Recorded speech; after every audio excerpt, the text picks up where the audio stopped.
How's it going, everybody? JT here on behalf of the eFinance Daily General Discussion on our Ethereum.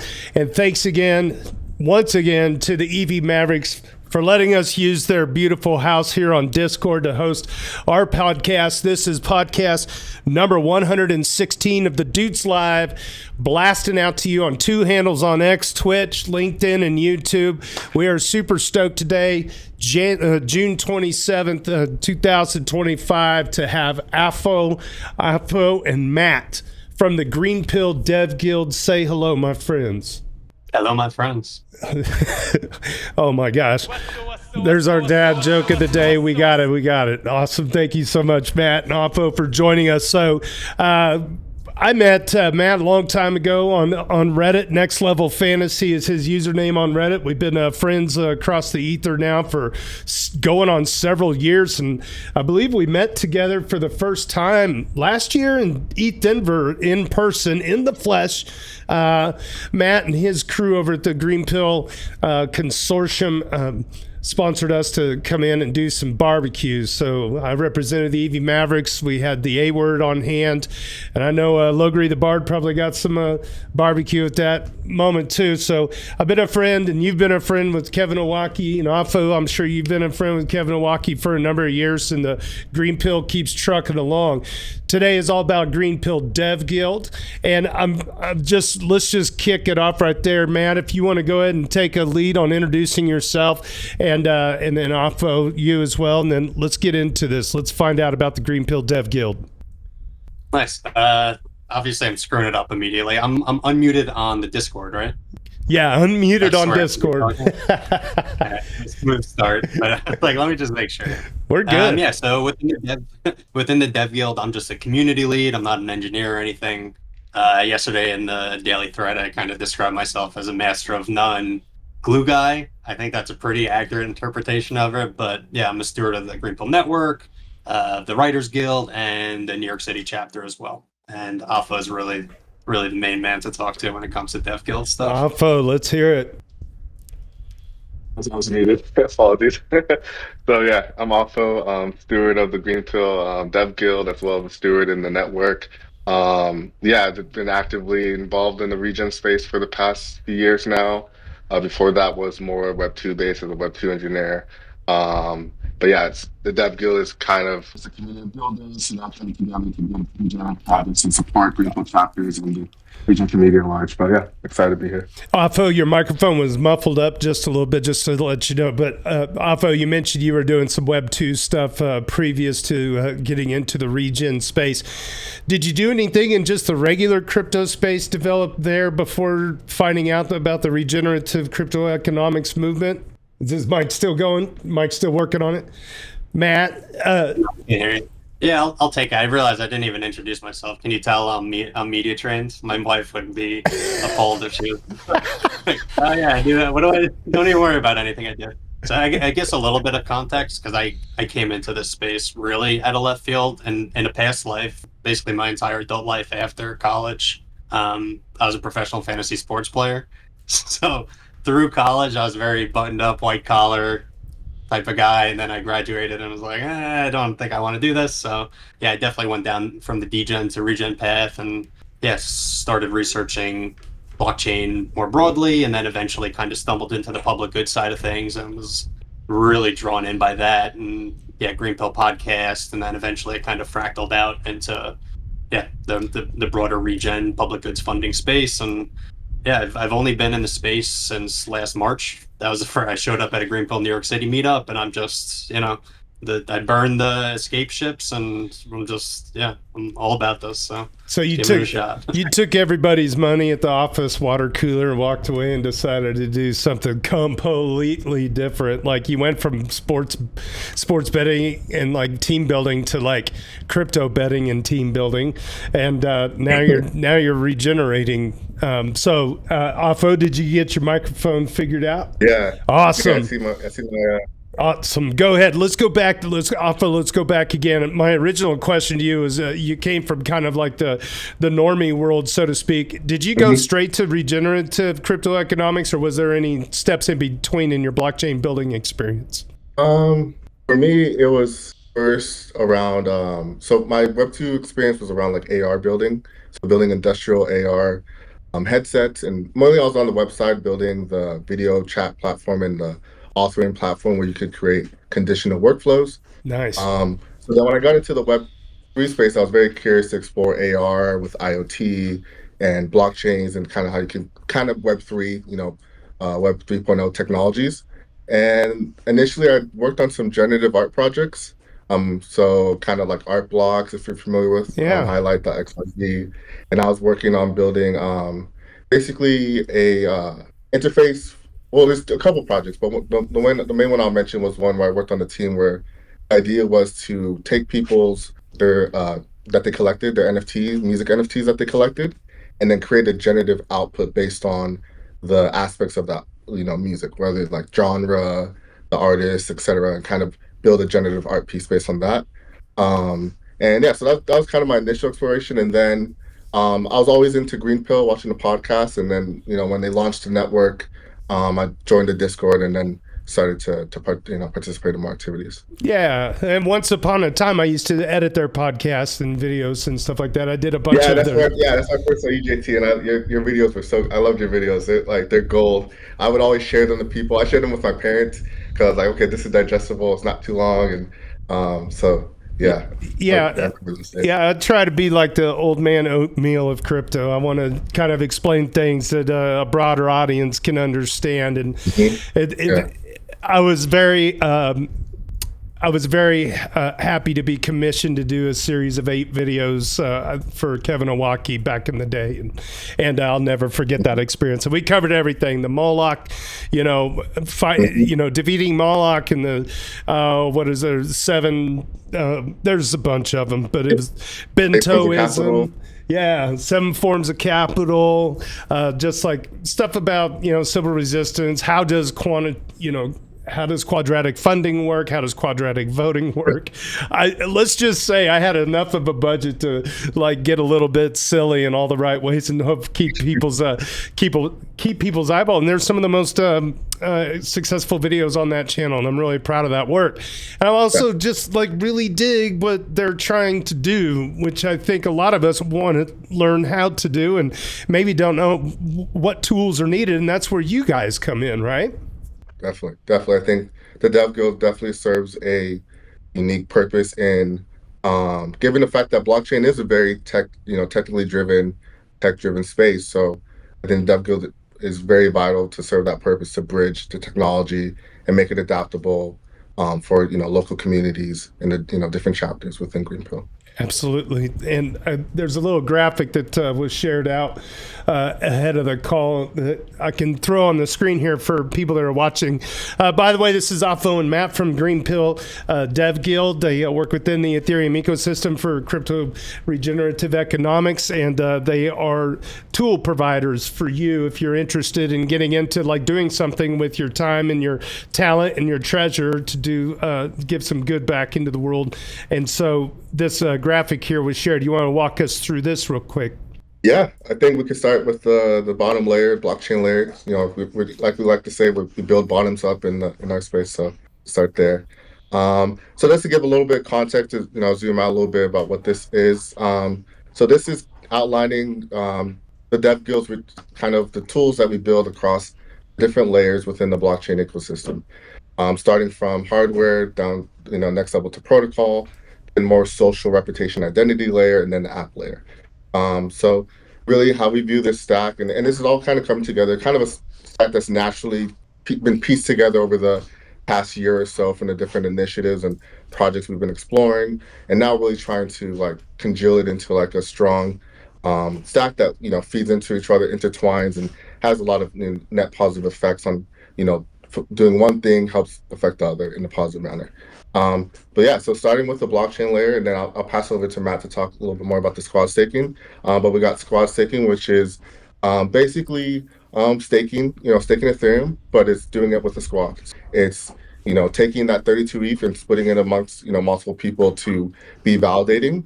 And what we're trying to pursue there is with Obol, who has this great DBT technology, which enables you to do squad staking, is find a way to have squad staking feed into public goods, to where you have the yield that you generate, a percentage goes into funding public goods. And something that maybe with just like one squad isn't a crazy amount of funds, but given the network effects and the amount of people that we have within the Greenpill community and the Regen community at large, being able to scale that up could build a sustainable source of revenue for public goods, and help to give a little bit of a cushion to what right now is no cushion, and just pretty bare bones, and having to deal with funding in this space. So yeah, I'd love to pass over to Matt to share some more thoughts. Yeah, I think at the core it's just grant funding is all fine and dandy, but it's just not that. I mean, you can sustain yourself just on grants, but it's not healthy. You don't really want to do that. And truthfully, people, the broader space will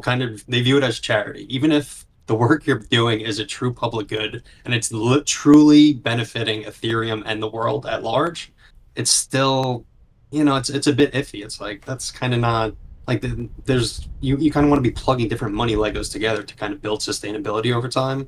So yeah, I mean, DVT technology is awesome. I actually was reading a governance post recently that was kind of looking at the uptime of mobile squads relative to other areas that Lido delegates to, and I think the DVT uptime is substantially higher. So it depends how many people you have in the squad, how many members actually need to be up at a time. But yeah, the basic gist is it just makes it much easier to have uptime. But the main thing that we're getting into is through the Lido CSM. So you deploy on testnet, you show sufficient uptime, you get a credential, and then once you have that credential, you can kind of get in line to the Lido CSM line. You got to put up 1.5 ETH as a bond. But the long and short of it is Lido has a ton of ETH, as we're all aware, and I don't even think that they don't want to be in charge of staking at all. So that's one avenue that they kind of go to spread it around and get it staked. So yeah, they delegate it, and the yield generated, we set up a splits contract. So it's spread around between the members of the squad itself. I think there's a tiny hunk goes to Obel. I think 10%, give or take, goes back to Lido. And then the main thing that we're trying to really scale at this point is have another hunk that goes to a public goods funding wallet. And the main thing also is you can be on 5 squads on one piece of hardware. So you can kind of look at the economics of it. And again, you need the ETH to be delegated to you, but the economics are actually pretty decent, assuming you can kind of scale, get on your 5 squads. You should be in the black pretty quickly. And again, as we scale it out, we're really looking to onboard a ton of different public goods projects, probably through Regen Coordination, which is an initiative that's Greenpill, Refi DAO, and then also Bloom Network, BioFi, Earth, and a bunch of others. But we're officially looking to scale that out and get people to get some more hardware, and yeah, hopefully it'll turn into some level of sustainability. So this is a single revenue source, and it's basically saying if we cooperate, then there's more money to be made, and we're going to skim some of the additional profit, and we're going to use that to sustainably fund public goods, right? Yeah. I've written about a few other things either on my blog or recently a post on the finance just yesterday about other ways you could probably use for revenue sources, right? I mean, obvious examples would be things like you could just make a lottery system, and then the profit from the lottery is skimmed. People are happy to lose money playing for personal gain at high stakes. That's what meme coining is really all about, right? So you could build some type of just Mega Million lottery type of system and skim profit from there. You could do things with reputation systems that I see in the stack here, right? Where you could give people, it might not be transferable because it's reputation, but it can still be tokenized. It could still be on chain, represented on the ledger. And you could use that as stake in something like an eigenlayer AVS system for, say, look, in lieu of having to have 30 ETH to be, delegated to you, you could have this monetary value and come in reputation, right? And that would be compatible with Symbiotic or Eigenlayer, right? As long as you give it a sort of monetary equivalence, right? A numeric equivalent it can use for its logic. Other ones that I've said are basic things where you find someone else and you save money on someone else's costs, then you skim the difference in order to pay for public goods. Common one for me would be figuring out tax reduction strategies, offering it through DeFi, and then skimming some of the savings from basically making the local government pay for the public good funding instead of the users as charity. I think there's a lot more to explore on both the revenue sources and in your stack here than has been covered today, right? So, how entrenched in this is? How much bandwidth do you have? Is this something you're open to expand? Is this something that the community get involved with? At what layers, right? What parts of this are open? Yeah, absolutely. And then it also, like, we're here representing the Dev Guild, but we're also stewards of Greenpill Network. So when it comes to revenue generation, like the Genesis squad that we set up within the splits contract, the public goods wallet that we're funding is the network wallet. So I think the answer is 100% yes. I think it's more so within the network's perspective. And 100% agree with you that, yeah, there's not like, oh, this is the solution. This is how we build sustainability. It's just like multi-mechanism. Many of these things kind of stack together, and then eventually they'll compound into something that you can kind of live off of. For sure, would love to jam with you on that and figure out how we can kind of... Well, you'll have a chance, right? There's pick one of those topics, we can expand on it. You could talk about some of the tax avoidance things. I have a Logri work token thing we could talk about. I've got this Logri loan system I read about yesterday we could talk about. I have an old post on monetizing honesty that talks about how to quantify honesty in a way that makes it provably scarce and therefore suitable for staking. And so basically, instead of having the time cost of money, if you don't have the actual money there, then it's all profit, right? So it's there's economic advantages to trust and without having to use provably scarce money as the source of trust for something at stake. And so if we can capture some of that for public good, that sounds like a win for everyone, right? Yeah, this is Logri the Bard from Tokenomics Explain. He's a technical interviewer on the show. I wanted to we got to get you guys linked up with Logri because he'll have different ways of putting together some of these Legos of Regen. And so the squad staking thing, I just want to rewind just back to that just for a second, then we'll move forward. So the squad staking thing is like a Greenpill guild in a certain city or whatever could combine their ETH together, and they could work together if they don't have the ability to get an entire node themselves, or they could just keep contributing money to that and eventually get some back out to the guild beyond the profitability of it. Does some of that squad staking revenue then work to the larger organization for some of the bigger efforts that are going on? Am I following that correctly? Yeah, so we could pool our own ETH together, but the main plan initially is through this Lido CSM. So it's being delegated ETH from Lido. Gotcha. So instead of having to pool together 32 ETH, it's just you get the credential to prove that you have sufficient time, and then all you need to do is put up 1.5 as a bond. There it is. 1.5-ish as a bond. Wow. Yeah. Okay, that's achievable. Today's prices. 20% of the yield within the splits contract is going to the Greenpill Network wallet. Excellent. That's at least the first. Let's move on up the branch here. The Allo Alliance. So Allo was this. This was. I just want to say, yeah. More things on squad staking. Yeah, just to chime in, I think one of the also most integral parts of squad staking is the hardware, because the hardware enables not just being able to squad stake with Obol. Getting the hardware like a DApp node enables to do rocket pool. You could do Gnosis staking. There we go. There's all these new opportunities that are rising. So to me, with squad staking, a lot of it I look at as first mission is to get hardware, decentralize the hardware, and get it in as many chapters and locales as possible, especially in like developing countries within Africa, within Asia, etc., where they could benefit from having these nodes, create community centers around these nodes, start accruing funds. I recently shared on Greenpill, like in Nigeria, they just got access to Starlink. That's huge because that enables to now like have reliable internet to then be able to run a node, to then start pulling in funds that then when we talking about the Allo Alliance and allocation mechanisms, that could tap into how those funds are then distributed to the community to, for different use cases. So just really wanted to highlight the hardware side of things. You mentioned Africa. I listened to the Bankless podcast with the CEO of Tether, talking about the impact of stable coins in Africa in particular, like the amount of money velocity is just flying around. Well, the one of the things that they were talking about were these, I think they said kiosks or something that they produce and distribute down there that are like solar powered. I don't know.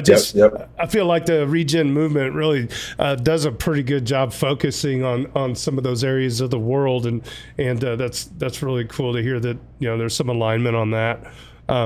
Okay, we good? You want to go up the tree, Allo Alliance? Yeah, let's go up the tree here. Yeah. So next up, we got the Allo Alliance, and to speak to what's her name? Was it Logri the Bard? Logri the Bard. Definitely like what we're outlining here is kind of things we've been working on within the stack, but there's definitely more within that. Ideally, even the stuff when we start talking about the capital allocation mechanisms, things that you mentioned could put, I could see connecting to some of those things. So definitely want to highlight that we're just focused on squad staking because it's something that we have the bandwidth for, and something we've been involved in for a bit. Okay. So yeah, next up we got the Allo Alliance. Go ahead.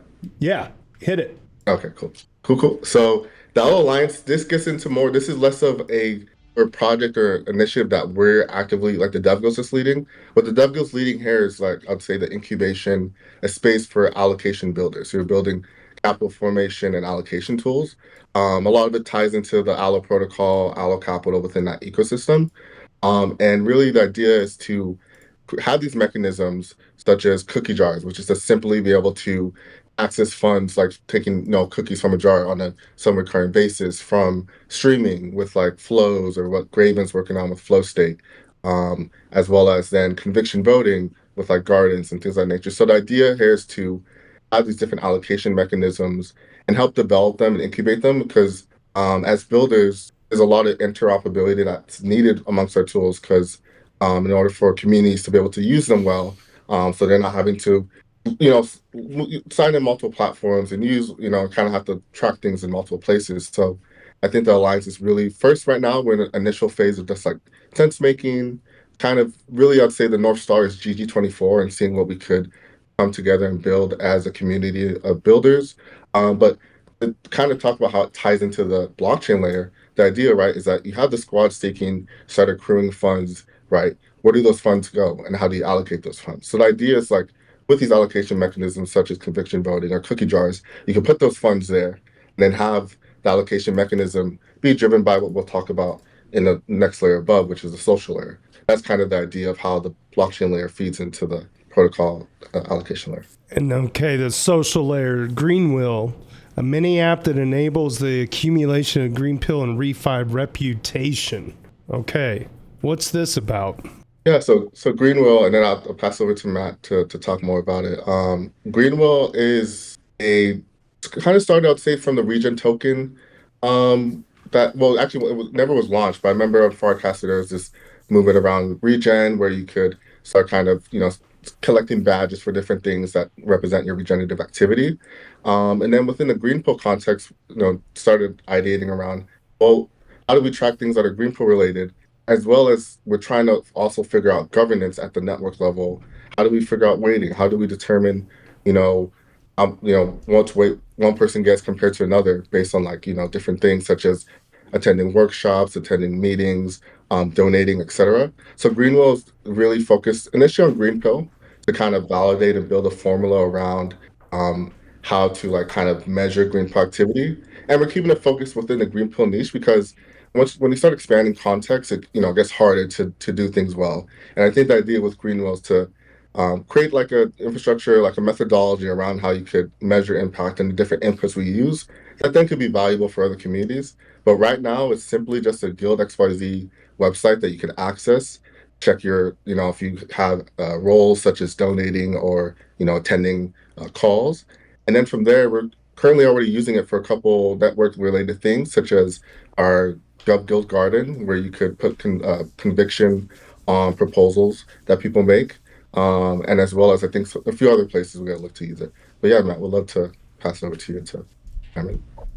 Yeah, I think that's a pretty solid recap of that. I think maybe I'll just branch into like the future thoughts where, yeah, initially it's very much proof of concept within Greenpill, like measuring contributions specifically for governance weighting decisions. It's so hard, right? Like that's like the real. It's so hard because you've got the idea of really wanting to do good things and then provably doing them. Right. And how do you express that into a token back, for the people who are doing the helping hand sort of funding for it? And yeah, this is a big thing it's like probably hardest thing to qualify or quantify is like effort, sweat. Yeah. And this is really kind of going off on a bit of a tangent, but there is experimentation happening within the Dev Guild and within other chapters of using tools like Coordinate and Collaborate and Colony and these other things that are part of the puzzle for like measuring contributions within the individual chapters and guilds. But yeah, it's just super complicated. And then eventually after, this successfully works within the Greenpill ecosystem, like it could branch out just into any and all kind of regenerative on-chain stuff, like retiring eco credits. Do you have GLM locked? Are you allocating your GLM rewards, give power, GTC staking within the GG rounds, like all the different regen tokens? Are you holding USD Glow? Impact staking is a new thing that there's just an episode on the Crypto Altruist podcast that was pretty sweet. So yeah, it's like bottomless. I mean, I just opened up my notes because I haven't looked at. I have like a doc that I just share stuff, but like the Danny Ryan POAP ship or whatever it was called. Like to an extent, that's kind of the public good. Like there's so much. So eventually, it'll like really kind of become an overly complicated mishmash of like you've scaled to an extent within.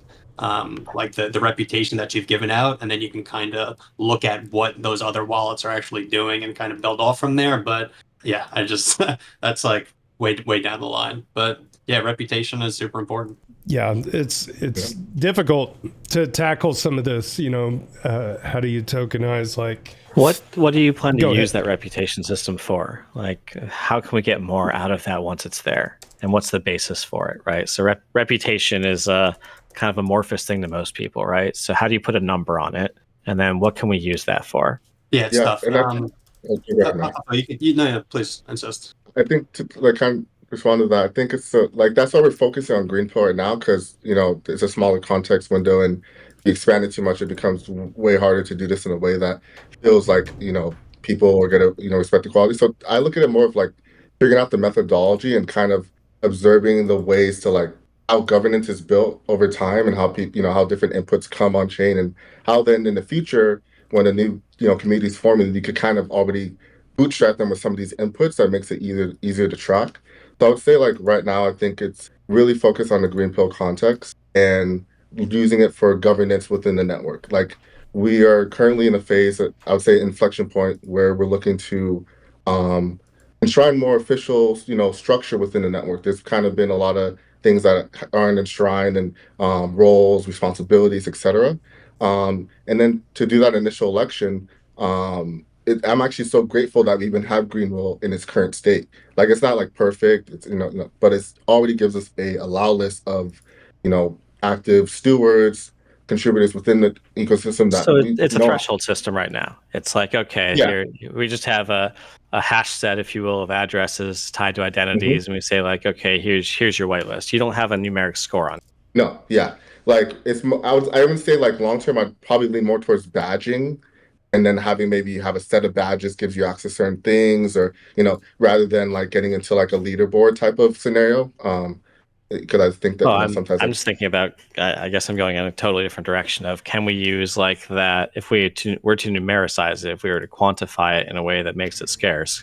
Can we use it for a credit system? Can I borrow against it? Right? Can we make reputation economically valuable for you in DeFi so that it's not as though you can walk away, sure, but then you burn other opportunities, right? You're burning APR if you default on your promises, right? Can we use it as collateral, basically? Can we use it as something of economic value in order to create a sort of flywheel of honesty and contribution to a refi ecosystem to turn that into a viable occupation, especially in lower income parts of the world? Yeah, Matt, what you just said reminded me of something. I can't remember what the name of the protocol is, but there's an under collateralized lending protocol that utilizes some sort of reputation system. Again, I think there was a Crypto Altruist podcast episode. It's called the U.S. banking system. I was going to say, yeah, like every credit card is basically uncollateralized lending based on a credit score. So we've got these credit agencies that are issuing some score. Like we could have the equivalent of a credit score on chain, but it wouldn't be possible to use not impossible, but if it was purely on chain, it's not able to go to the court of the jurisdiction where the person resides and enforce some type of clawback, right? So that makes it much more prone to scams, and that means that whatever you're using for your credit, for your collateral, really needs to be solid and not something that can be gamed or easily re-earned without essentially losing as much money, what Iwaki would call forgery resistance, right? But losing as much money, either an opportunity cost or through like lost rolls or something, right? But some type of opportunity cost, you have to be able to lose more than you would gain through dishonesty. If you can get that threshold worked out, then you can have a difficult to game, non-profitable way of generating. You just need to make sure that being honest is always the more profitable venture, right? And being dishonest would cost you more than you gain. And once you have that, you can get a numeric score on chain. You can potentially use that for some type of on-chain credit that could be respected more broadly. What I'd like to say is that we could use that for either lending or for some type of stake or something in order to generate yield off of not money, right? Off of something provably scarce. That's either you gave up money to get in, as in you donated money, then it's not yours, and so we give you this reputation instead.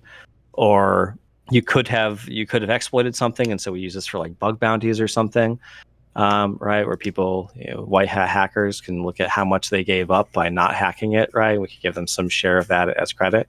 You see these provably scarce mechanisms that are kind of like hard money, but don't exist in a transferable sense that we can spend. So how can we use that in order to create a flywheel of honest and productive action and build a refi economy using these incentives? That's the $1 million question. Got to get it. It's coming. Okay. Yeah, it's just so hard to do, I think Logar, you bring up all the right questions, trying to get all the wheels and the cogs running together. We have all the smart contracts to generate a stable coin, right? There's 1 million stable coins already. It's just a matter of will. Yeah. A maker clone. You just have to change out the collateral, right? And you have to get people to be willing to buy and hold it. So there's some amount of like liquidity farming. So there's some amount of cost to every dollar outstanding. But you get my point of if you want to use carbon credits as collateral and then also reputation as collateral or something, partner with one of the projects that's trying to monetize the carbon credit, like Klima, right? And then see if you can get them to add this type of Greenpill reputation score or some other credit bureau that we create in this ecosystem and bring that together. I think we have all the smart contract like functionality. It's a matter of getting ecosystem acceptance behind the idea and then getting momentum behind it economically. Let's look at human coordination. I think the hardest thing with everything is coordinating humans. So like, I think a lot of these ideas in theory make a lot of sense, but applying them is so hard because you're having to do with humans and get them to view these things in a way that it feels neutral and unbiased, and which is downright impossible and consistent. The follow through. This is a 10-year thing, not a month. It's not an allocation in Epoch 8. It's like for the next 10 or 15 years. How to use Logary's word, flywheel effect. So I just think with a lot of things you're mentioning that we kind of got to see, like, the tech might be there, but even that, when it comes to reputation and identity, I don't feel like the tech's fully there on the privacy identity side. I still think there's a lot of work to do there to create stronger Yeah, artifacts of identity. we really do Right. need that. I mean, even not just for refi purposes, but for you see For AI, you everything. see AI slop everywhere, right? And the best Yeah. defense we have against AI slop is a provably scarce digital identity. So if you solve that, then at least you can only get rugged 9 billion times as a protocol or something, right? Because right, like that's a start. If everyone can walk away with $1 and scam you once, like that's still an upper bound on what we stand to lose. We can eventually overcome that. We can sift through that and find the more honest people, and then they'll be the ones that the system will aggregate towards over time. So but currently, I've seen attempts where people are going to use their passport for digital identity. I've seen attempts where people are using on-chain history. I've seen attempts where it's attestations from Coinbase and other major institutions. I think that the approach that I've talked about with Kevin Nowacki again is this kind of like multi-headed hydra, where we use a conglomeration of many signals, and then we have something like a credit bureau that emits a credible reputation score, and then that would accumulate. That's your forgery resistant score. It's your humanness. It would be an up only type of thing as long as you're being honest and generating more information about yourself. And so everyone just kind of graduate into the world. As more things come on chain, we'd have more on chain history about everyone as they come into the world. And by the time they're like reaching adulthood, there's some credible baseline of like humanness to them. And then they'd have this baseline reputation they could use to, again, bootstrap that into a flywheel in order to draw 7 billion people into the refi ecosystem if they opt in.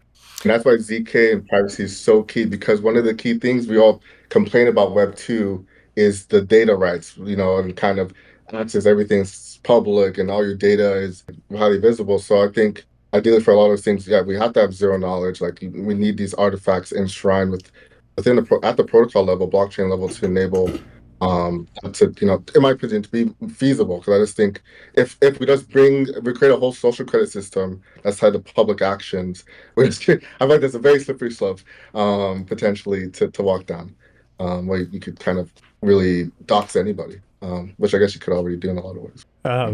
Looking at the top of the tree here to round out the tree, so to speak, Green Goods, a streamlined and user-friendly platform for documenting ecosystem restoration work. So Green Goods, let's go into that. Yeah, and that's the one last thing on the Greenpill, because I got to mention how it ties into the Allo Alliance, right? Perfect. So the idea with Greenpill having that social badging scoring system is that could drive allocation, right? That could drive access to the cookie jar being on that allow list. That could affect the weight you have in the streams, that amount of streams that flow to you on a monthly basis, etc. So that's kind of the idea here, is to have that drive allocation based on funds that accrue from squad staking and other sources. So there's something like money in, allocation, money out is basically the stack going up, right? You have money in at the squad staking level. You have an allocation layer just above that, governed by something set by a whitelisted, set by Greenpill, and then money out through Green Goods. Green Goods is more impact in. It's more ingress of impact that translates to social proof and reputation, but then affects allocation. Then money out, I would say, if that makes sense. Fair enough. We heard the two words earlier, and I feel like we still, I hate to say this, but I feel like the regenerative crypto economics always gets kind of it wants to be public goods, but everybody's thinking charity. They're thinking handouts and all that, and we got to get that. There's got to be this mental switch where actually, if we want to really do a proof positive with crypto regenerative stuff, we need to do something better than what the government does with fiat in order to do something public goods. Does that make sense? We got to figure out a way to make the crypto shine in its effectiveness and its efficiency versus the dollar. And that's going to be kind of the galvanizing moment that kind of brings all of this I don't think it has to be versus the dollar. I'm fine if we use dollars to pay for public goods. I'm fine if we use ETH. I think that I agree. Blockchain's a coordination technology, right? And we're trying to use the coordination technology to enable new positive outcomes that weren't possible without that level of coordination. Well, I agree, Logri, except that the crypto public goods stuff always gets the stigma of, it carries the stigma of crypto in the first place, which is scam, right? That stigma. And then, hold on, let me finish. And then the public goods, the air quote public goods thing just rings of being like a charity project. Whereas in the real world, people are fine donating to charities, and for some reason they think the government is extremely efficient at public goods, and they're not in many regards. And the scam still exists there. It's just in front of your face when you pay your taxes, how bad it can be in certain places. I think this is one reason why in Africa, you're seeing a lot of success with these types of projects, because it's outside of the government. If we want to get wider adoption and acceptance and people piling in to develop, I think everybody needs to see like a proof positive case. It's undeniably efficient and great at what it does. And like Alpha was saying, like the coordination part is always the hardest part. That's all I was trying to say. Even if you had evidence that was undeniably efficient, I still don't think most people would look at it and care. It just doesn't reach the attention threshold of 6 billion people. Exactly. Right? Yes. So I think we need mechanisms that get through this sort of emotional wall using some lever of fear and greed and hope. Yeah. In order to get people into action, right? So either we're offering them opportunities and they don't care if it's charity. They're like, yeah, it's making the world a better place, but they don't care. I think there's several billion mercenary type personalities out there, right? That we need to somehow enlist into positive outcome causes. And then I think there's a much smaller minority of people that are, the Nixo types that were oceanographers or something, trying to save the whales before they got sucked into crypto because that wasn't working. Poor girl. Right. And hats off to them, but it is Sisyphean, right? Trying to fight human nature in that way. And so I want to be able to use that baseline, well-intentioned, energy in order to coordinate the larger swarming masses of mercenary personality types in order to, coordinate using this better coordination technology to enhance positive outcomes. Very good. Yeah, it's about aligning incentives. Even the biggest, to an extent, it does come to taxes. Like the concept of taxes are not bad. Taxes are good. People just don't like paying taxes that are used inefficiently.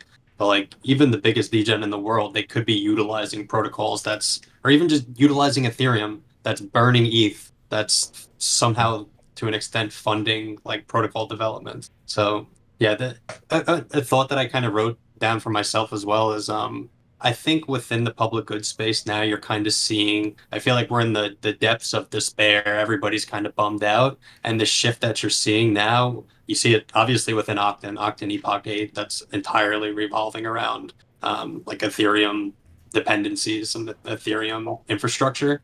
But you also see it within Gitcoin as well, where I think the shift is okay, the Web3 public goods funding space is saying, okay, it's all fine and dandy that we have these climate rounds and that we're funding small scale projects and stuff, but maybe the way that we kind of have more eyes turn on us is by funding the protocol guilds of the world. And if people can see oh wow, protocol guild is about as important as you're going to get, how do they function?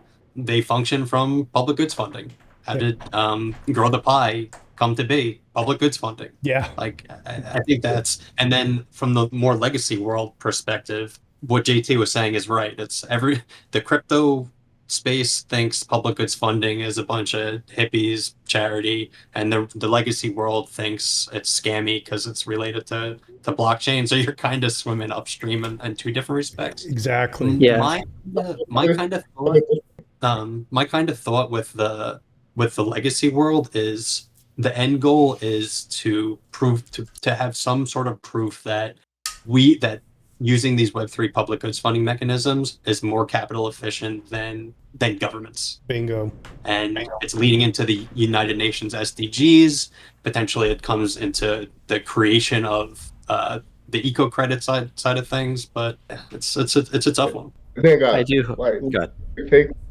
Catch time real quick, because I think when we say they think we're scam, I think most people are not aware of the Regen space in public goods. I just think that's actually mostly most people. They aren't even aware of anything we've been doing in this space and the tools we're building. Like they have no clue. And then so I think that's a key thing that we need to address. And then you mentioned, okay, I think I forgot the second point, but you're mentioning things around eco certs. I wanted to say something, but I just want to make that point that I feel like there's a lack of awareness in our space, and that's even something that like within the dev guild with this regenerative stack, these infographics, I'm writing a series that's going to drop, next. We need to like do a better job of telling our story and getting more enshrined within within the zeitgeist, within the kind of how people view things. And I think we could be very covert about it and come from the environmental side, come from the access in Africa to like financial instrument side, like all those, and kind of approach it in a way that's we don't need to talk about anything blockchain related. Like I think kind of the issue here, I think a lot of times when we're trying to sell these tools, we start talking about the blockchains. We're not talking about the effects and the outputs they're having on local communities and the things they're helping improve, such as, with this tech, in Africa, it enables access to, stronger financial instruments, able to build savings, et cetera. These things that are super key to be able to like build, strong societies. And I really think when we look at blockchains and crypto, it's kind of the established world of trying to replace the system, which like that's kind of what drew me here. But I've learned so much about how blockchain and crypto is so much more applicable for the developing countries where they don't even have a system yet, where this could already just take over what is a non-existent or very corrupt system and be like 10 times, 100 times better. I really think focusing on us scaling there and finding ways to bring the capital we have in our Western societies into developing countries via blockchain tech is how I view things. Appreciate Matt and Afo here from the Greenpill Dev Guild. Appreciate everybody piling in on the Discord. You're watching us 2 streams on X, YouTube, and on Twitch. Gentlemen, I've got to ask you, so there's 2 questions I have. When did you guys come together to start Greenpill Dev Guild, and to date, what is probably the most impactful person or project to come into your midst after that?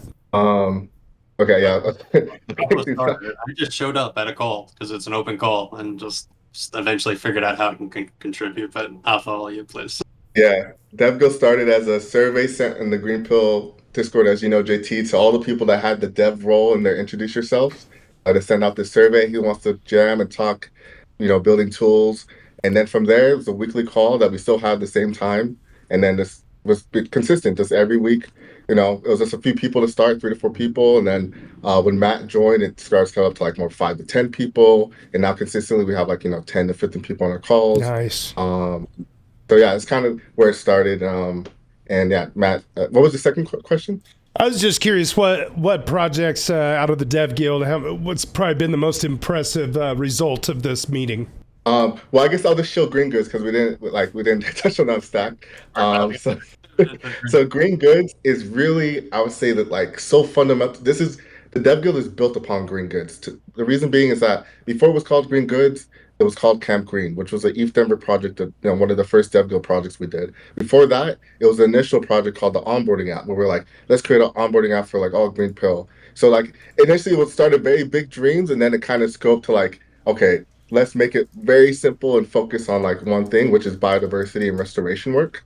Green Goods, in essence, like how it plays into this stack, is a tool that is kind of the tool we want to get in the hands of local communities, and that's how they interact with blockchains and regenerative finance, to where they're capturing their biodiversity work, whether that's removing invasive species, planting new native species, removing litter, etc., and then capture that, have somebody approve that, and then tie that in, into attestation. Well, the back end, to give some context, is attestation built. So every action a person does in the app is an attestation. And then from that, be able to bundle those into eco-certs, hyper-certs, things of that nature, that then we could then sell to the more traditional markets and stuff. So like the 2 sides, right? The squad staking is accruing funds from the native side of, blockchains, Ethereum, and the app layer is meant to bring in. So along the bar, you weren't wrong. Like actually, like it is meant to capture impact, but also from that impact, then bring in funds, right, that tie into the eco-certs, hyper-certs that people mint tied to the different, aggregation of actions they do over time. And then that feeds into Greenpill by ideally having maybe a green goods badge or some type of score there that then drives allocation going down. Excellent. Anything else that you guys want to go over before we head on to the second half of the show? Where can people find you? Let's do that. Oh yeah, massive social guys. I can't. I know I've gotten into wrestling matches with the bot when I accidentally share a link, but I think maybe the easiest way to direct you to the Charmverse would be the Twitter account is @GreenpillDevs, and the link in there is the Charmverse. Charmverse is our main co-working space, and then on there, an invite to the Discord.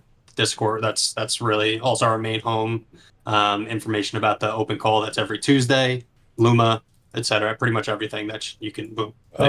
Okay, cool. So yeah, @GreenpillDevs on the old X if you want to give them a follow and a like. And then check out all of the branches. They got all kinds of stuff on here. Charmverse.io looks like. Oh boy, they got all kinds of documentation. They got a whole calendar. If you want to get involved with Greenpill Devs, just reach out to them. And then, Eat Denver's coming around the pike. I don't know if you're still cleaning barbecue out of underneath your fingernails, but I cooked for the Dev Guild Airbnb last year, and there weren't a lot of complaints, so that's a start. So that's good. Oh yeah, no, nobody. We finished that barbecue. It lasted a while. So thank you for that, JT. Well, I heard I dropped off basically. I think I dropped off enough food. I think we fed probably 50 at the house, but I dropped off enough food for probably another 50. And I was told that actually got green-pilled over to another Airbnb. So technically on that trip, I did 4 barbecues. Yeah. That sounds about right. We went to like another event, and we brought a bunch of trays. We said, should we bring a bunch? Like, how much should we bring? They're like, just bring it all. I'm like, okay. I was a little, and I hate wasting food. We brought it all. Yes. And at some point, I walked over, and it's just gone. It's gone in like 30 minutes. So. No kidding. So that's 100%. I didn't waste any food on that trip. In fact, when I was picking up my tools, you guys were all gone for the day. I went back to the Airbnb to pick up my tools. I told my Uber driver to come on in. I made my Uber driver a huge pan of food for he and his dad. And he's like, "Oh my gosh, this is amazing." And he said his dad is like disabled and they never cook. And I was like, "Oh, bro, no one goes hungry when I roll in town, man." So that warms my heart. I'm glad everybody enjoyed it. Well, good. Yeah, word. Thanks, Logri, for coming. Like, that's awesome. Yeah. Thank you all very much. Yeah, absolutely. And don't be strangers, stop by the EV Mavericks Discord at any time. We've got channels in there that you guys could share links to your events. And we're the Mavericks are really regenerative minded folks, a lot of very giving people. I always say time, talent, and treasure, pick 2. You got to do 2. So it's an education focused DAO. So if you said a main concern of yours is that no one is aware of what you've done, well, that sounds like an education mission. There you go. Yeah, well, we're hoping to bring some eyeballs and attention to what you guys are doing. We got quite a few people watching the stream on our 5 different channels right now. And you guys also have, like you were mentioning, you have your own Discord too. And, maybe you just want to learn more. You don't know what you can do.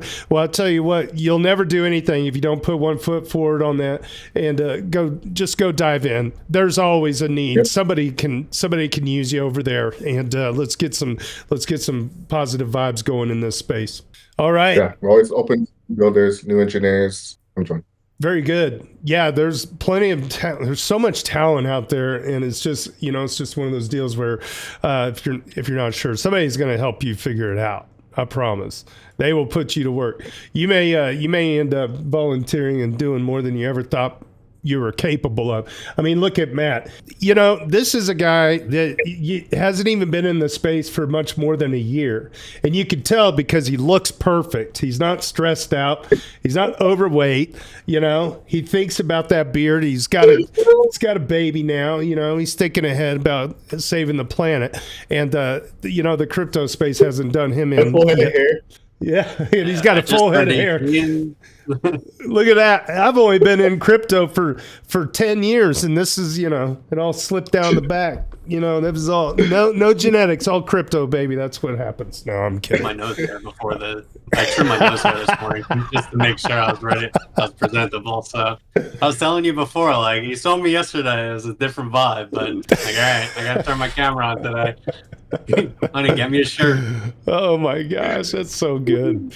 All right, well, here we go. We're going to move on to the second half of our show. Afo and Matt, if you can stick around, that's great. We invite you to stick around for a color commentary.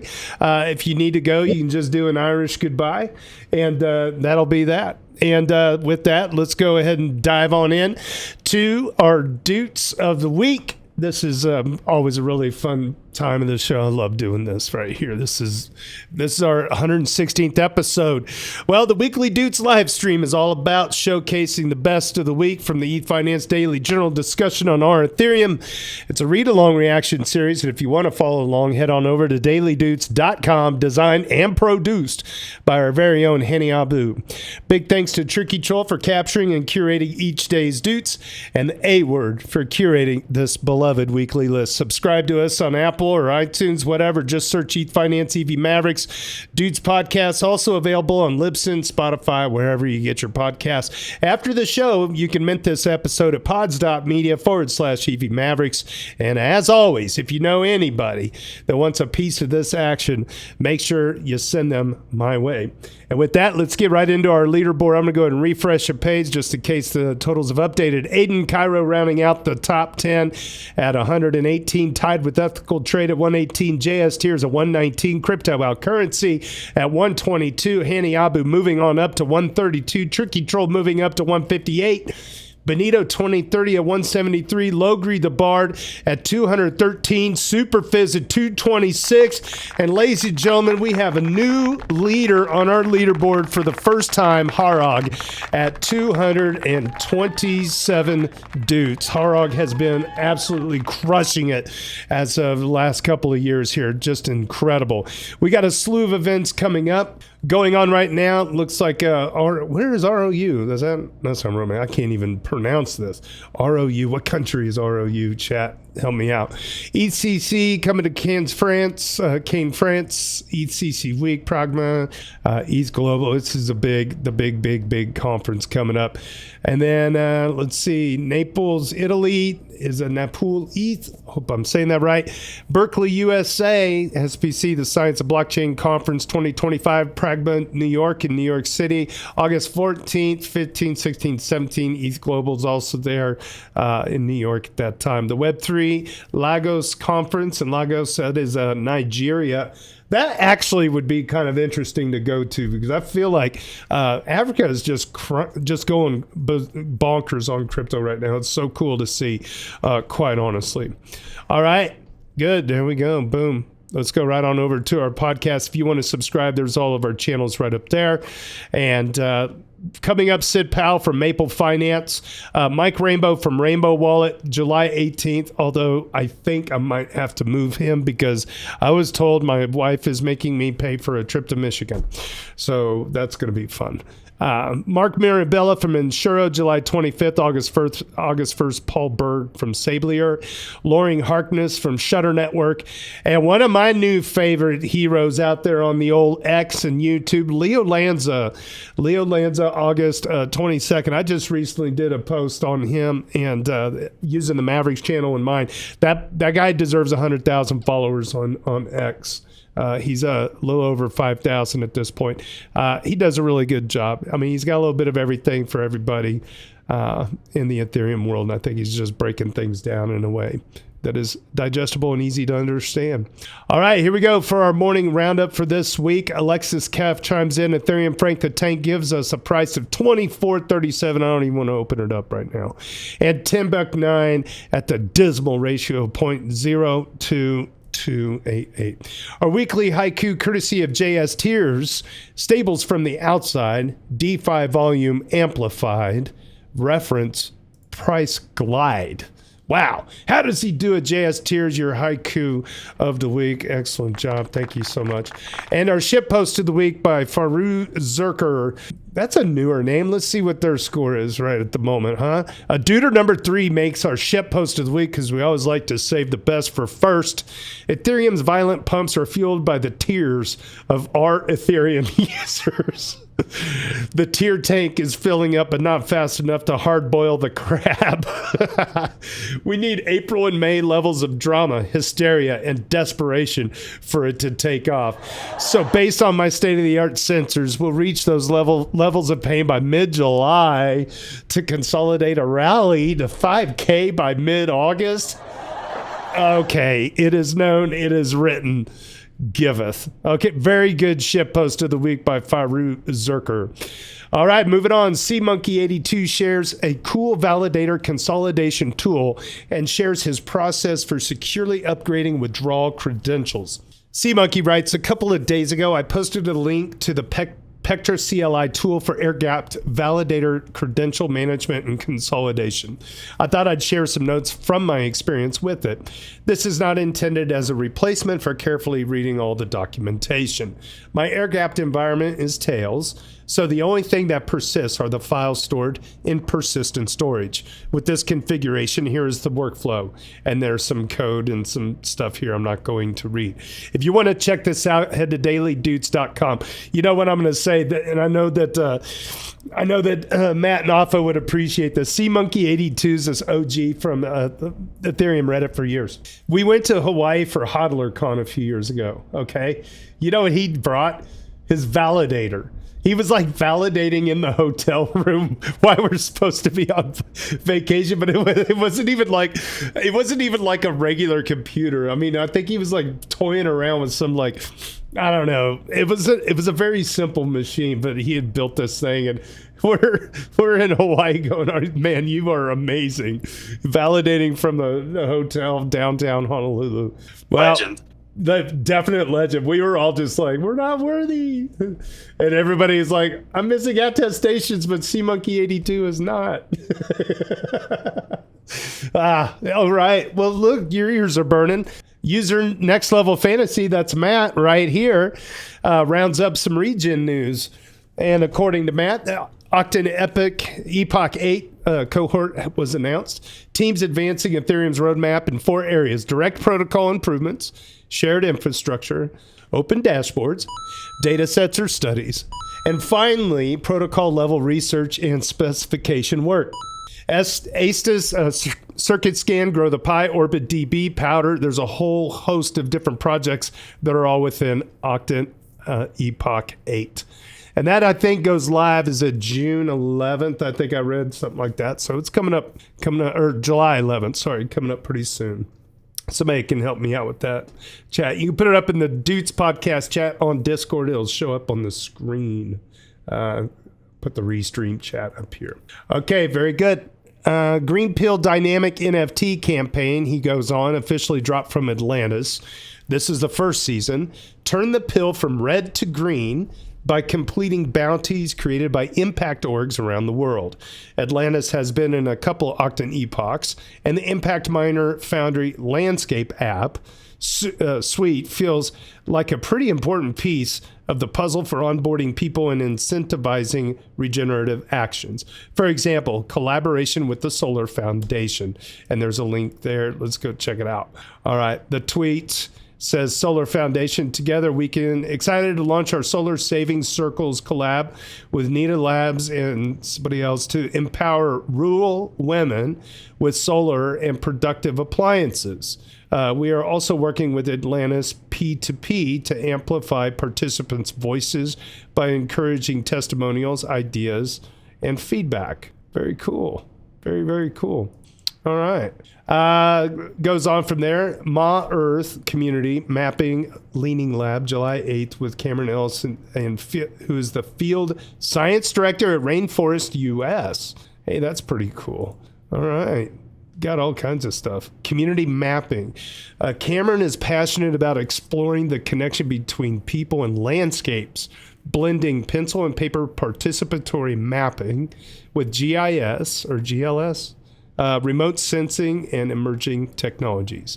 We'll explore philosophical aspects and practical applications of mapping and see how land stewards around the world can integrate some of these tools and practices into their initiatives. Man, there's so much going on. No one knows about it. And moving on, the crypto altruists have their June newsletter. NFA, a couple of token launches happening, who knows, but definitely interesting experiments in incentivizing regenerative actions and tokenizing impact. Looks like an 8-hour DACC Berlin recording. Blockchain for Public Good newsletter by Decentralized Cooperation Foundation. Honestly, not sure where Allo Capital is headed, but if you're a capital allocation mechanism nerd, there's a bunch of interesting posts in the research forum, and there's a link here at research.allo.capital if you want to check it out. All right, nice job. Next level fantasy. User Lightfoot delivers. Matt, I should ask you, is there anything you wanted to add to that post before we move on? Are you good? No, I'm good. I think the one you didn't mention was the token engineering commons, a couple episodes. Would highly recommend that. I did miss this. Okay, token engineering commons. They're one of my favorite. They're one of my favorite organizations in the space, honestly, and like everything they put out is gold. So. And a talk with sure. Joshua.eth from Azos Finance exploring how stablecoins can be backed by real-world impact. Okay, so there we go. Token Engineering Commons. Oh, wow. And you can collect this apparently on the blockchain. That's nice. And then Coconut Network is run by our buddy Wasabi, who's like an absolute OG legend in the space. Excellent. Huge fan of that. Huge fan of his. Shout him out. And they've got this podcast right on X, so that's easy. Go check that out. Nice. All right. User Lightfoot delivers a RAI dollar update. Just the Treasury Secretary going on about stablecoins and RAI dollar hyping it up. Normal stuff, of course. Let's open up this link. Oh, it's excellent. Let's go to the original. Okay, RAI dollar. Treasury Secretary Scott Bessent. RAI dollar is coming. Let's see. This is Treasury Secretary Scott Bessent on X. Recent reporting projects that stablecoins could grow into a $3.7 trillion market by the end of the decade. That scenario became more likely with the passage of the Genius Act. Nice. Yeah, that was a pretty big deal, a Genius thing. Nice job. A thriving stablecoin ecosystem will drive demand from the private sector for U.S. treasuries, which back stablecoins. This newfound demand could lower government borrowing costs and help rein in the national debt. Yeah, let's get that done. It could also on-ramp millions of new users across the globe to the dollar-based digital asset economy. It's a win-win for everybody involved. The private sector, the treasury, and the consumers. These are the fruits of smart pro-innovation legislation. Here we go! All right, good stuff. Nice job. All right, but back to the post. I lost it. Here it is. I clicked out of it, looks like, didn't I? Didn't I? Yeah, I'll come back to it. All right, let's get back to it. Ding, ding, ding, ding, ding, ding, ding, ding, ding, ding. All right, as an update, the RAI dollar aims to launch in 6 to 8 months. Shortly after it does, 7% of its total token supply will be auctioned off in another altar, whatever that means, to competing bids of FLX. The winning bids FLX will be burned. So HAI and RAI dollar will both be having auctions that create significant FLX buy pressure while reducing the total supply. It's also now looking extremely likely that FLX will become stakeable for a share of RAI version 2 protocol revenue. While version 2 also enables some LSDs to be used as collateral, that's liquid staking derivatives, and there's a proposed FLX buyback with some of the recently recovered $1.5 million being discussed. Honestly, so excited about RAI and the RAI dollar ecosystem, the Money God League. FLX is going to become so much more investable. The price will reflect that, and that will be great for RAI. All right. And Lightfoot is a duder number 27 for this week. You know what? I didn't go next level fantasy. You're climbing up that old Doots board. You're a duder number 20. That got you across the 20-yard mark, man. Congrats. I speak in yards with Matt. He's a big sports guy. All right. Big wise guy 55 helps us hold our conviction. I don't believe I have commented since the ETH finance days. All right. I have lurked, but let me share some personal conviction. ETH to 10K, easy peasy. ETH to 100K, a matter of time. ETH to $1 million? Maybe. But if we have the $1 trillion security initiative, I'm not concerned. War and bombing is not great, and my heart goes out to those who are suffering as a result. However, I don't think that takes true value away from what Ethereum provides by being the most secure and decentralized asset in the crypto space. I hope this brings some comfort amongst the, quote, looming war falling knife, unquote, for lack of a better term. It is easy to feel queasy short term, but don't lose sight of what Ethereum is capable of that nothing else can provide. Yeah. The only thing I would say is if you don't like the system, work around it. Stay true to your values long term and don't panic. You know, if war gets bad enough, there's nobody left to buy it anyway, including yourself. So let's just hope for the best. When was this posted? This would have been posted over this last week. This was Duder number 2, Big Wise Guys. This is 5 days ago. So 5 days ago that was right after. Yeah, it was a whole different world 5 days ago. Yeah, that makes. Yeah. Let's hope it stays the way it is right now. Yeah. I don't even go off. We'll just keep on moving. It's such a everything's shitty in that regard. Harog gives us a warning on why you need to be using an ad blocker. All right, Harog's the top of our leaderboard, ladies and gentlemen. This is your number one duder.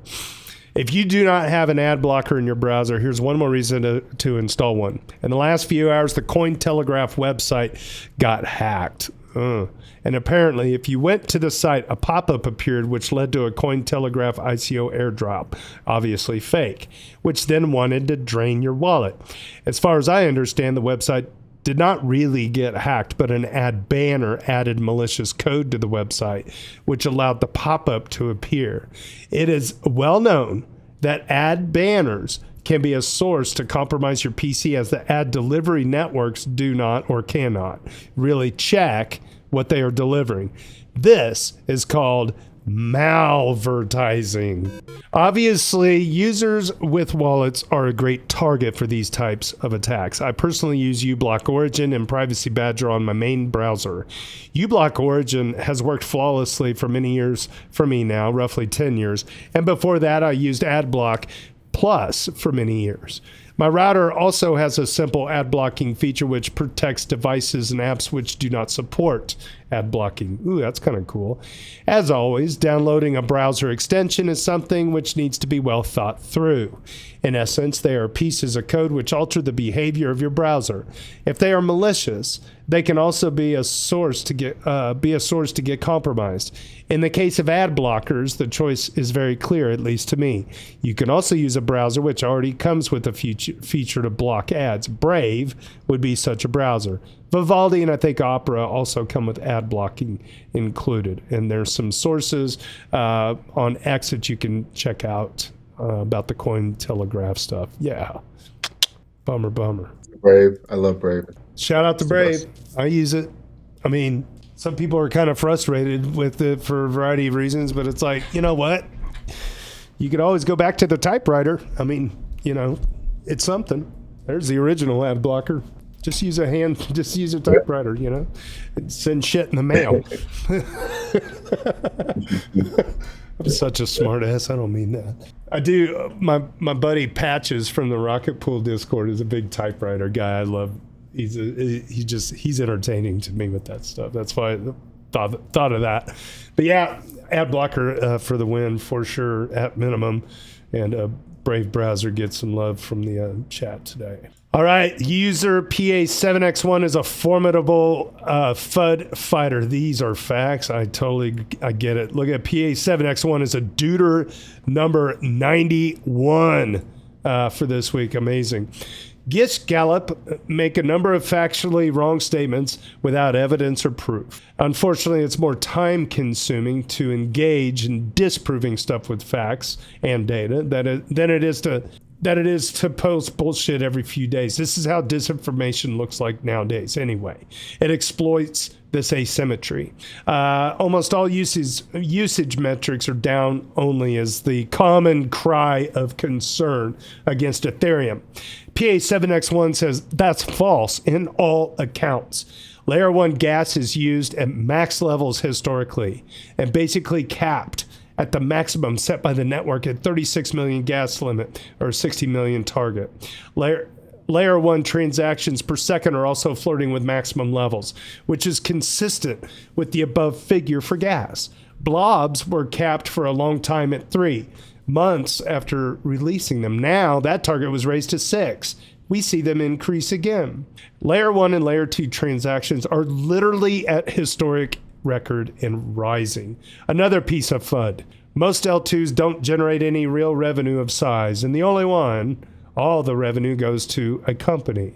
All right, let's talk about the monthly revenue of L2s. All right, I'd say if ETH is going to make, here's another piece of FUD. I'd say if ETH is going to make a new all-time high, then the L2 tokens will be the canary in the coal mine and show a sign of life long before. Till then, there's no chance of any new all-time high for ETH. There's the FUD. PA7X1 responds, do not confuse L2s with their tokens. L2 tokens are nowadays just a governance token. Their tokenomics suck. It's just a voting right. It's unclear to me why they should be worth anything at all. That may change in the future, but not today.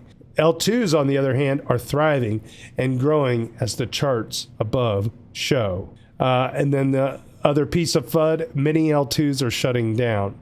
All right, and then there's a link to L2beat.com. PA7X1 says, I mean, there's over 100 L2s at the moment, and the number keeps growing.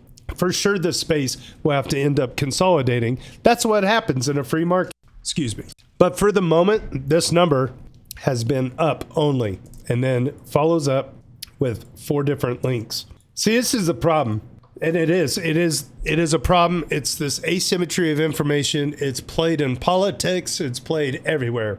If you throw out the FUD, the more engaging it is, the more the narrative becomes a fact in the mind of the deceived reader. It's why newspapers at times can publish a big bunch of shit, get called out, and then they do a retraction in the third page the next day in fine print. You know, it's a tale as old as time, and it's like crypto is no different. So, you know, save for just a few people like, you know, Anthony Sassano, DC investor, like many people on Reddit. And I know Reddit's really quiet, but PA7X1 is there. And they try to do FUD fighting over on our cryptocurrency or on X. And I find that a lot of the people with the most integrity are also willing to admit faults where they are. But they're too busy fighting all the blatant lies and FUD that just get thrown out there like a lawn dart in the dark. Not that I ever took one to the head twice as a kid, but you know what I'm saying. So yeah, it's like you can provide all the data. It's all right here. It shows you everything you need to know, activity everywhere. There's so many great, like Grow the Pie. There's a public good, you know, look at Grow the Pie. Look at the charts. I mean, what do you want? Weekly engagement. You see, this goes back to 2022. I mean, that's 3 years and it's up and to the right consistently. You look at what's the most busy, like, it's just, everything's right there. It's all like the people that pay for the headline are also doing the advertising for some other competing thing. It's like, you just follow the money. Everybody works for somebody. Somebody mentioned it. It was actually a detractor. It was kind of funny. It was like a self-eating comment that they were saying all these kind of FUD things, but then they acknowledged that Ethereum is the most incredible, like, cohesive, public good, open source project in modern times. Like the way it is, when you're talking about changing engines at full speed on the interstate and going from proof of work to proof of stake, the chain never went down. And I mean, they were saying all the things that makes it amazing, you know, there's trade-offs to everything. At the end of the day, it's getting done. The roadmap's moving forward. Transactions per second are going up. Efficiency is 99.99% more efficient than Bitcoin to do exactly what Bitcoin does and more. And it's just, it's amazing to me. Like, it's all amazing when you step back and look at what's been achieved in 10 years, you know? Unbelievable. It's so cool. It makes me giddy. I love it when a plan comes together.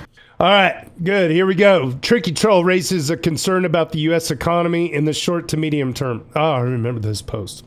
Okay, so I'll just read it. Tricky Troll is one of our moderators on our Ethereum, Duder 158. I have upvoted Tricky Troll a total of 1,107 times. Thank you, Reddit Enhancement Suite. If you don't have Reddit Enhancement Suite, you should install that. It's so helpful. Do you know that? Have you guys ever messed with this on Reddit?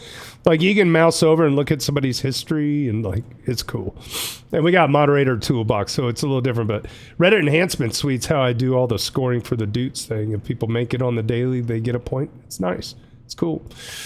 All right, Tricky writes, so it seems pretty established that the U.S. economy is doing well.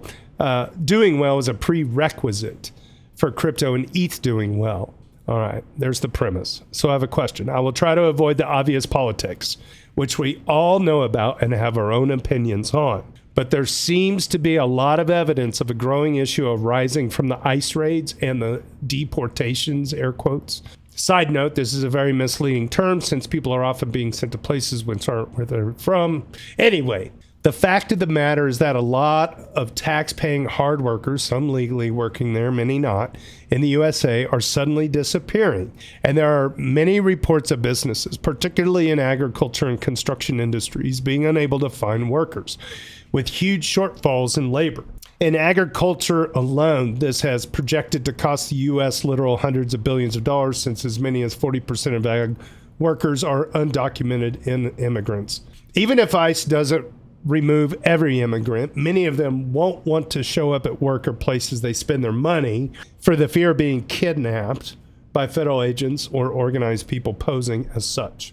Not only will this directly decrease GDP, but a large amount of U.S. produced agricultural products and of course construction work is locally consumed. So a reduction in supply will increase costs, and with a shortfall in production, the U.S. will have to import more. Don't forget the tariffs, which are still in limbo. So what are our takes on this with regards to the economy and how it impacts ETH price? Strictly speaking, economically, I find this very concerning. It will reduce GDP, and it will be highly inflationary. So long as Jerome Powell is the Fed chair, that inflation is not going to be left to run hot with lower interest rates. Typically, these structural inflationary things like this take 3 to 12 months to start to show up in the economy, and this has been going on for a month or two now. I don't know about you guys, but it's making me want to take some profits before the end of the year, regardless of what the price is doing. I worry that a big storm is brewing, and I think having some more stable assets on hand would be wise for weathering the storm. Reminder to please keep this on topic in the economic impacts relating back to ETH and crypto. What do you guys think? I'm kind of biting my tongue with this one because I feel like if you start talking about immigration, it's a double-edged sword, right? Because there's all kind of arguments. I could just say this: Tricky Troll does not live in a nation that is dealing with a massive influx of immigration and all the complications that does. So I think his perspective is skewed towards what kind of stuff is showing up on social media. So, I mean, if we're going to talk strictly crypto and GDP and macro stuff, I feel like immigration is just one more thing in the soup of problems. And I feel like it's just not as big of an impact on crypto as maybe, for instance, the cost of food. Is probably more important to the cost of food than what it's going to do for impacting crypto. I think it's two separate things. That's just me. I think, like you said, the soup. I think it's a part of the equation. How much to say it's directly? I think it's very, very hard to say. Like especially in this space. So I would say it's something to like pay attention to and its effects on like larger GDP. But it to me, it's just one signal to look at amongst many. I think regime change one day and not regime change in a place as big as Iran is a much more impactful market shaking thing. Because I'm old enough to remember what got us into 9/11, and I'm old enough to remember what got us into the first Gulf War, and what got us into the second Gulf War, and what got us out of Afghanistan, and what got us into Yemen. I mean, just like, it's just, Iran is a big deal. That's a bigger deal than our immigration stuff. I don't know. Yeah, I eat too many crayons to know exactly how it impacts. Like, I'm sure it impacts monetary policy. Yeah. So like quantifying what that impact is, again, I ate too many crayons. I don't know. Yeah. I'm more of a glue guy. Yeah. Everything is kind of interconnected with everything, and I think it all kind of boils down to maybe just like the M2 monetary supply and the money printer, but everything is connected. We can say that with certainty. Yeah. Yeah. And there's side effects, right? Where like you have a reduction in labor, and that could then, increase the pressure to now find ways to adopt more automation. Like, there's so many things that not that I agree with these things, but it's like businesses kind of find a way to get around things, and so we'll see what happens. Yeah. There's. I'm in California. I live in San Diego, so like it's definitely I've been seeing more. Border cars and like this things lately. You said you're in San Diego and you've seen what? Yeah, San Diego, California. Yeah, which is California's super, like, I think almost half Hispanic. Like, California's one state where like everything is bilingual. Like, it's kind of which I think is cool. But yeah, it's definitely a big thing here. LA, they spin the whole thing and stuff. So crazy. Yeah, we'll see long term. I mean, this was a pretty controversial post, I will say. I mean, yeah, there's so much to it. All right, let's see. Wow, Harog got double dooted this week. Harog introduces Airbender. Man, my kids made me watch The Last Airbender. It's so good. I'm going way off topic, but what is it? Airbender, where it was like the Fire Nation versus the Water Nation and all that. I'd never watched anime growing up. I'm such a boomer. I'm more of like a Wile E. Coyote, crayon eating kid like Matt. And so my son is like, Jay, you got to sit down and just watch this. And I was like, I'll do it. If he says it's worth watching, he's a high school kid, and he was not like big into anime, but he's like, dude, I was so impressed with like the quality of the storyline, all the ideas, the way they intertwine all the characters. I don't know. I mean, I thought it was stupid good. But anyway, Harog introduces Airbender. ZK sinks huge leap forward in ZK Provers.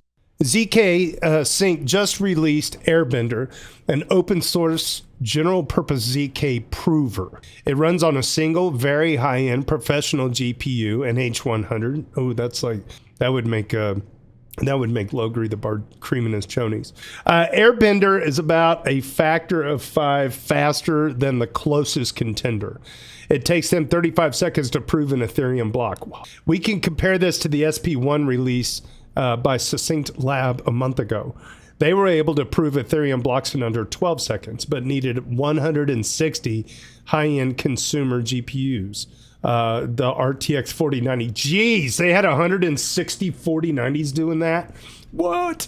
One of the criticisms of having to have provers in a future iteration of the Ethereum network was that they are a centralization vector. To be able to generate a full proof on a single GPU makes proving of Ethereum blocks so much more affordable for many more actors. Sure, an H100 is very expensive at around $30K, but the SP1 setup cost around $300,000 to $400,000. Yeah, I was going to say. That's more than an order of magnitude cheaper. ZK Sync Airbender has not yet reached the goal of real-time proving, but it is a pretty massive step in the right direction. I have no idea how far people in the ZK research space will be able to push the limits, but the speed in the last year has been crazy. This will not only help keep a snarkified mainnet in the future, but all ZK Sync-based rollups, the Elastic Network, will be 10 times cheaper to prove. They say it is still in beta, so no idea when it will be used in production. Dude, do you remember this show MTV Cribs?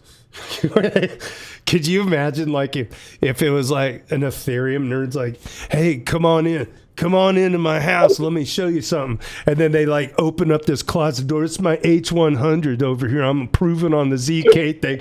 Like, all of the women in the audience have like switched off to VH1 by that point. You know what I mean? but not the robots. Not the robots. Oh God, could you imagine crypto nerds on MTV Cribs just like flexing their 4090s? Like, yeah, babe. All right, last one. Quickly on the Airbender, JT. Yeah, definitely would love to.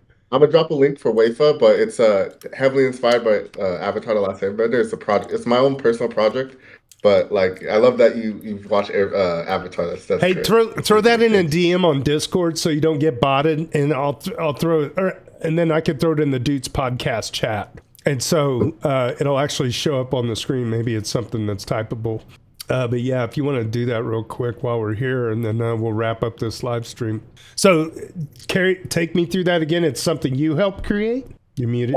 Yeah, well, it's something I created. Stands for Water, Earth, Fire, Air. And basically the idea is to create a symbiotic relationship between physical plants and digital creatures, with the initial focus on crafting a story similar to Avatar, Pokemon, etc. that kind of, introduces the characters and the elements of Wafa, and then create an application around that, like a game using AR and stuff like that. So right now, I kind of view it in 4 phases. It's the studio, the lab, growth, and then Wafa World, which is a theme park.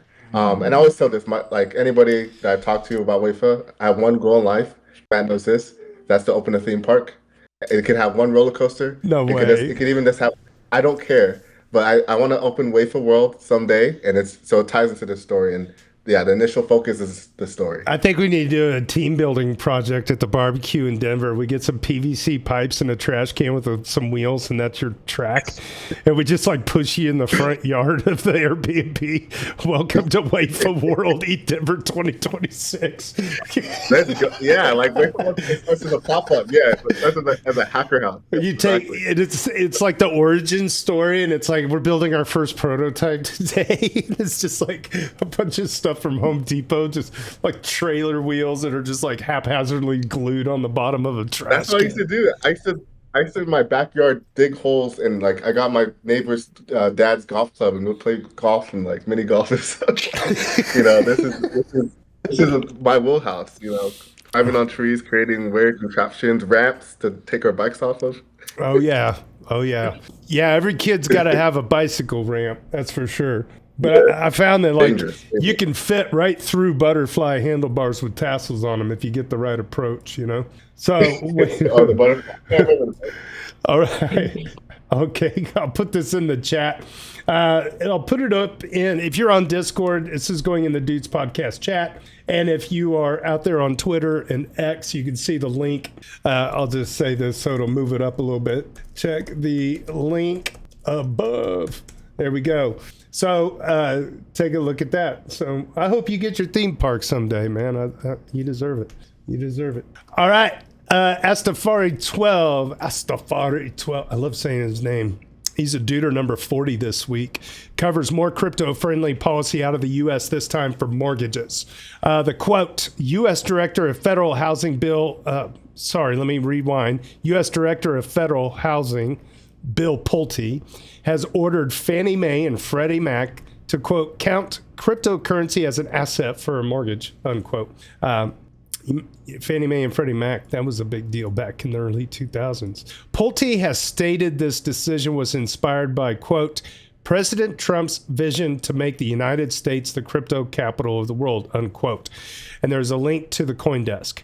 Astafari 12 continues, here in the EU, you might find resistance even selling crypto and using the proceeds to apply for a mortgage because they are tainted. I have read many having those issues in my I've read about many, I think is what they meant to say, having those issues in my country. Even if all they did was hold on Coinbase, people recommend going through Revolut or similar. Just going back to politics for 10 seconds. If there wasn't all this other mumbo jumbo going around in the highest offices of our land right now, the crypto angle still holds for this presidency and their cabinet, that they really are kind of like helping to lead us. But unfortunately, we have a clown driving the bus and it's not fun. And I think a lot of people there's a lot of buyer's remorse and there's also remorse. And then it's just like, shit. Can we just have like 24 hours of not tweeting, or just not bombing stuff or just flying off over, just please calm your tits, because like the crypto side of things is moving. It is moving. It's just clownish. It's just hard to keep up with just everything left and right. But my God. Somebody needs to tell the guy the TV series is over. The election is over. Just lead. And stop with the shit. You're not running again, so just stop. Calm down. Enjoy. Try to make it smooth for everybody. We need a little bit of peace. JT for president. Shit. Fuck that. Sorry, I don't mean to say the F word. No. I'll cover you. Because I'm finishing Sopranos, and I just feel like Tony Soprano's kind of just like Trump. Like, he's this character. He's a despicable person. He's not like it's I don't know. It's kind of funny with him. It's like at that same time, he has qualities at times that people appreciate in context in relation to others. Yes. It's not like if you just isolate him as an individual, I don't think anybody's like, oh, this. But it's in the context of like, well, he has certain personality traits that other political leaders don't have that I wish they had, and he exudes. But he's really just a despicable person. Yeah, he's very narcissistic. Like he's always been that way. It's not even him, so I don't blame him. I blame people viewing him differently. Like he's never tried to like hide who he is. Exactly. There's no illusion. It's just assumed that he's full of shit every second. Okay, that's all I got. You guys got anything else before we close this puppy down? All right. I do. And I'll actually take the opportunity, do it now that we're all feeling icky talking about politics, to mention the idea of forget about nation states. That what's the word off of the where you're setting up the locations based on like watersheds and stuff like that. That's escaping me. Bioregional. Bioregions. That's how humans should be separated more so than by these made up whatever. And then I just wanted to quickly mention, so Greenpill Dev Guild within Greenpill Network within Regen Coordination. A little quick mention of regencoordination.xyz, and then the Ethereum localism.xyz folks are also kind of part of that world, and I think that's really the meme right now. And then one interesting thing within Regen Coordination, which was GG23, was utilizing AI agents to, actually rewinding a little bit, utilizing common impact data standards to input impact accounting type stuff on Karmagat, and then taking AI agents to review those activity reports to come up with a score for determining how to allocate funds, and then pairing that with human scores as well. So I think that's one thing that's interesting that has occurred recently within the capital allocation space within the public goods world. I just wanted to mention that. I think that's cool. There you go. Regencoordination.xyz. Interesting. Very good. And then there was the Regen Rio round, which was a local QF round in Brazil. The Zaza Lenimo, they did. I think they're. I don't remember how intimately connected they are with government funds, but it's in Croatia. I think they're doing a QF round. Shout out my boy Luciano, another Greenpill New York City steward. He's in Japan right now, and they're working on a pilot of using flow state to allocate literal tax dollars. So this stuff is happening, and I think this is the meme, and I think it's going to continue being the meme. And it's you kind of gotta localism type stuff. These types of memes kind of speak a little bit more when you're talking about like people in communities. Then it's just like this broad global digital world. So a little bit rambly. I hope it made some sense, but yeah. No, I want to piggyback off of that. Got me inspired to say some. I wasn't even thinking, but really, like that's the reason I even joined this space, because I really believe with Ethereum localism, like traveling across the world, across the different chapters within Greenpill, with different region communities, and helping to onboard people, set up their nodes. That's the thing. That's what I really dream of doing, because that's why I believe this technology is the most applicable, and where we're gonna feel the most return in value, and kind of seeing how it affects communities and people that need these tools. Because we want to change the whole world, but being able to change certain small communities has a large effect to then give you the energy to continue, then multiply that effect. So really want to shout out Ethereum localism. That's the reason I joined this space. And thanks for having us, JT. This has been great. I love you walking through, reading through everything this, because I know Matt's more familiar. So for me, I've been on a couple, so I've heard you read through before, but it's nice. It's really cool, and you bring a lot of great energy and humor to how you go through things. Well, I appreciate it. Thank you very much. Hey, I appreciate it. We've been doing it for 116 episodes now, over 2 years, and it's just I love doing it, but I get to be kind of the frosting on the very large cake of people that help put it together. Number one, the community. This is all the community members. Everything that you read on Art, Ethereum, in the daily general discussion. It's this method of nominating them every day by Tricky Troll. And then I assign a point each time a person makes the daily list. And then the A-word makes the weekly list. And then Hani Abu makes the website. And it's so cool to be in a time where we can all coordinate. We're doing it for pretty much free. We use whatever little money we get from Octant to just help pay the bills for the hosting. And it's allowed us to broadcast on 5 different channels. We're just all about the layer zero. Always have been. Nothing will change. Matt, Ben Broad mentioned in the chat about the EV Mavericks Public Goods Fantasy Football. What's that about? I've been kicking the can down the road for a minute, but basically the EV Mavericks Fantasy Football League at the end of the last season, we kind of threw out the idea of should we incorporate some sort of public goods funding element to it? Our charitable bets, which is not particularly active anymore besides a charity fantasy football league. It's been going on for 8-9 years at this point, and it's basically what it sounds like. So I'm kind of trying to take some of those ideas and incorporate it into the EVM league. So there's a thread in the daily discussion, new EVM fantasy football, and I kind of just brain dumped a bunch of stuff. There's some ideas from the A-word, from B Broad. Today you did? So there's a whole lot in it. Is it today? Say that again. Is that? I did it in I did it late last night. It's I got to do this before I'm on the Doots. It's got to happen. Okay. But you can. So there's a bunch of different stuff about actual league setup, capital management, and then the governance side of things. So depends how overly complicated we want to make this, but I'm a nerd. There's nerds out there that are into this kind of mechanism design type stuff. So. Is it in today's daily? It's so it's in the thread. So if you hover over daily discussion, it's just more active threads, click see all, and then you the new EVM fantasy football thread. Okay. You're gonna have to help a boomer out. What do you mean thread? Okay, so if you hover over so in the Discord. My bad. Oh, it's in the Discord. I thought you put it on the Reddit. Gotcha. Yeah, that's my bad. No, that's fine. You should throw it in Reddit, honestly.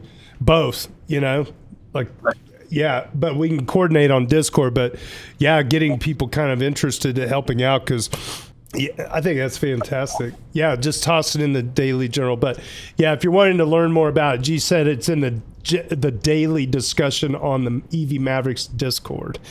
All right, so if you're listening to this on the YouTubes or the Twitch or the X platform, just the EV Mavericks is not an NFT gated Discord. We're open to anybody coming in. So if you look in the daily discussion, there's a thread going on right now about EVM fantasy football. Let me put it over here on my second screen. We might as well just take a look at it. Oh my gosh, Charlie Brown. Yeah. I'm the Charlie Brown of crypto. That's a long story. Very good. So this is an EVM fantasy football thread started by Fantasy Matt. And his flag, I suck at fantasy football. Yeah, this is good. So Matt was an expert professional at this stuff once upon a time. So yeah, we'll have to get that going. So it looks like you can pop an address in there. And yeah, here we go. So this is back in 2024. It's from last league. So, okay. So yesterday at 10:30, Matt wrote, GM, end of last fantasy football season, there was some discussion about incorporating a public goods funding aspect to the EVM fantasy football league. I tried to brain dump all the different ideas kicked around so far, can mix and match different aspects, et cetera, et cetera. So why don't we come over there and check that out? Thank you to Next Level Fantasy, Matt, for that. And you know what? Thank you to Afo for being such a great guest today. Sorry, I got an overlay on you, my friend. Let me get that stuff off here. There we go. There we go. Awesome. And I appreciate you guys sticking around for so long and hanging out with us. And I wish you all the best. I know we're going to be in contact in the future. I'm sure you guys are going to be heading to Eat Denver, and I'm sure I am too. Last year, I smoked 16 pork butts in Kansas City and drove them all the way to Denver and fed quite a few people, and I want to do it again. So, all right. Well, with that, why don't we wrap it up? Thanks to everybody for subbing and smashing the bells around here. Stick around after the live stream, because we continue the party in the hotel lobby on Discord for a bonus hour of popcorn. It's a fun place to let loose when the parents aren't watching on YouTube. Hi, Mom. On behalf of eFinance and the EV Mavericks DAO, my name is JT, and Afo from the Greenpill Dev Guild, thank you so much. Cheers and big hugs from Kansas City.